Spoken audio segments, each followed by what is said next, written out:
Electronic media అండి for taking your valuable time and coming here. మా cinema promotion కోసం మేము వచ్చాం. మీ అందరూ మీ టైం తీసుకొని ఇక్కడికి వచ్చినందుకు చాలా థ్యాంక్స్. బేసికలీ మూవీకి అండ్ ఆడియన్స్కి మధ్యలో ఉండే మెయిన్ బ్రిడ్జే మీడియా. సో మీరందరూ సపోర్ట్ చేసినందుకు చాలా థ్యాంక్స్. మీ సపోర్ట్ ఇలాగే ఉంటుందని మాకు అనుకుంటున్నాం.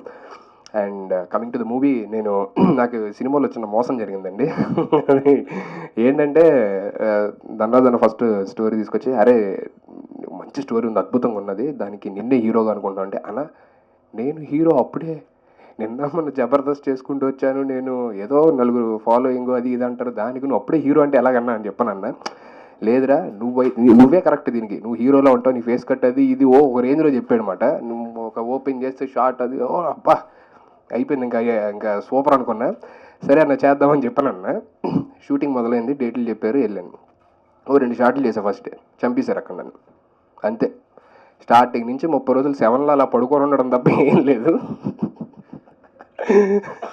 అయితే అప్పుడు అన్న ఏంటన్నా హీరో అన్నారు, 2 సీన్లు 3 సీన్లు అన్ని సీన్లు 3-4 సీన్లు చేశాను అంతే, తర్వాత ఏంటి పడుకోబెడుతున్నారు, రమ్మంటున్నారు, సేవమంటున్నారు, బ్లడ్ రాస్తున్నారు, ఏం అర్థం కావట్లేదంటే, అవును హీరోనే అన్నాడు. ఏం హీరో అన్న, ఈ సినిమాలో ఒక సినిమా షూటింగ్ జరుగుతుంది, దాంట్లో నువ్వు హీరోరా అన్నాడు. సినిమాలో సినిమా హీరోనా నేను, హీరో నువ్వు అయితే అని చెప్పాను. అప్పుడు అర్థమైంది నాకు. It was just for fun, but it was really nice working. అందరి గురించి చెప్పారు ఇక్కడ, డైరెక్టర్ గారి గురించి, ప్రొడ్యూసర్ గారి గురించి, ఎడిటర్ గారి గురించి, మ్యూజిక్ డైరెక్టర్ గారి గురించి, అందరి గురించి చెప్పారు. So no need to say about everyone పర్టికులర్గా. బట్ ఈ సినిమా ఇంత సక్సెస్ఫుల్గా అవుట్ అండ్ అవుట్ కంప్లీట్ కామెడీతోని రావడానికి గల మెయిన్ కారణం నాకు తెలిసి ధనరాజ్ అన్న. ప్రతి ఒక్క క్యారెక్టర్ని పిలిచి, అరే నీకు ఇది బాగుంటుందిరా, నువ్వు ఇది చేస్తే బాగుంటుందిరా, నీకు ఇది కాదు ఇది బాగుంటుందిరా అన్న, అందులో డైలాగులు ఎక్కువ ఉన్నాయి కదా, ఇందులో ఇది ఎక్కువ, ఎవరన్నా అన్నా సరే లేదురా నీకు ఇది యాప్ట్గా ఉంటుంది చూడరా, ఇది బాగుంటుంది అని చెప్పని చేసి డిజైన్ చేసింది ధనరాజ్ అన్న. సో థ్యాంక్స్ టు ధనరాజ్ అన్న for giving this great opportunity. And thanks to director గారు. అందరం అంటే ఇది ఒక సినిమాలో స్టార్ట్ చేయలేదు, ఒక మిషన్లో స్టార్ట్ చేసాం అన్నమాట. సో మిషన్ ఇంపాసిబుల్ కదా, మిషన్ పాసిబుల్, లైక్ ఒక మిషన్లో స్టార్ట్ చేసి అందరం కష్టపడ్డాము. ప్రొడ్యూసర్ గారు అయితే ఫస్ట్ డే వచ్చారు అంతే, ఫస్ట్ డే వచ్చి షూటింగ్ ఎలా జరుగుతుంది ఏంటో చూశారు, వెళ్ళిపోయారు అంతే, మళ్ళీ రాలేదు ఆయన ఇప్పుడు దాకా. వాళ్ళ అబ్బాయి అంటే చూసుకునేవాడు.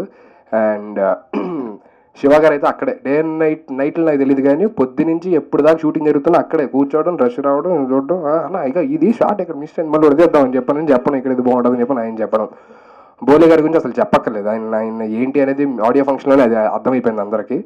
అండ్ కమింగ్ టు రైటర్ గారు, ఎక్సలెంట్ డైలాగ్స్ అండ్ అంటే ఈ సినిమా ఎలా ఉంటుందంటే, భోజనం చేస్తుంటే మనం అరే ఇందులో పప్పు లేదు, లేదంటే సాంబార్లో ఉప్పు అయిపోయింది, లేదంటే పచ్చడి లేదు, అప్పడం పెట్టలేదు, అలా ఉండదు. Complete full meals for all the Telugu people అనమాట. సో ఫుల్ మీల్స్ కడుపు నిండా తిన్నట్టు ఉంటుంది. Out and out comedy, dance, పాటలు, kind of small romance, everything which includes everything అనమాట. So once again thanks, and thanks to entire media and all the Telugu people. మమ్మల్ని జబర్దస్త్లో ఎలా ఎంకరేజ్ చేశారు, I hope you will encourage us on the big screen also. మీరు ఉండబట్టి మేము వాళ్ళు ఈ స్టేజ్లో ఉన్నాం, ఇలా మాట్లాడగలుగుతున్నాం. So thank you everyone for your love and support, and you'll all bless us, I guess. Thank you so much everybody. ఇప్పుడు సినిమాలు ఎంత లెంత్ ఉంటే బాగుంటుంది, ఎప్పుడు కామెడీ రావాలి, బిఫోర్ ఎప్పుడు సీన్ రావాలి అన్నీ ఆలోచించి చాలా కష్టపడి చాలా టైట్గా ఈ అద్భుతమైన కామెడీ థ్రిల్లర్ని చేసాం. ఎందుకంటే ఒక్కొక్క సినిమాకి ఒక్కొక్కటి నేర్చుకుంటూ వెళ్తాం, కంప్లీట్గా ఏ సినిమాకి మనం నేర్చుకోం. కానీ బంతిపూల్ జానకి నేను ఒక 90% నేర్చుకున్నాను. ఎంత లెంత్, ఎంత ఇది, ఏ ఎక్స్ప్రెషన్ ఎప్పుడు, అంటే ఆర్టిస్ట్గా ప్రతిరోజు నేర్చుకుంటుంటాం. ఈ సినిమా నాకు దర్శకుడు ప్రవీణ్ చంద్ర గారు కొన్ని కొత్తగా నేర్పించారు. అలాగే నన్ను నమ్మి డబ్బులు పెట్టినటువంటి ముందు మేడం కళ్యాణి గారికి, ఆ తర్వాత రామ్ గారికి, అలాగే తేజ్కి థ్యాంక్స్ చెప్పాలండి. ఓవరాల్గా ఇందులో ఉన్న ఆల్ అదృష్ రఘు కానీ, శకలక్ శంకర్ కానీ, సుడిగల సుధీర్ కానీ, చంద్ర కానీ 4 పిల్లర్స్ అండి ఈ సినిమాలో. 4-5 పిల్లర్స్ మీద బిల్డింగ్లో ఉండే వాళ్ళం మాత్రమే నేను, దీక్షా పంత్. వాళ్ళు లేకపోతే ఈ సినిమా ఊహించుకోవడం కష్టం. అన్ని సినిమాల్లో మేము 1 సీన్ 2 సీన్ చేస్తే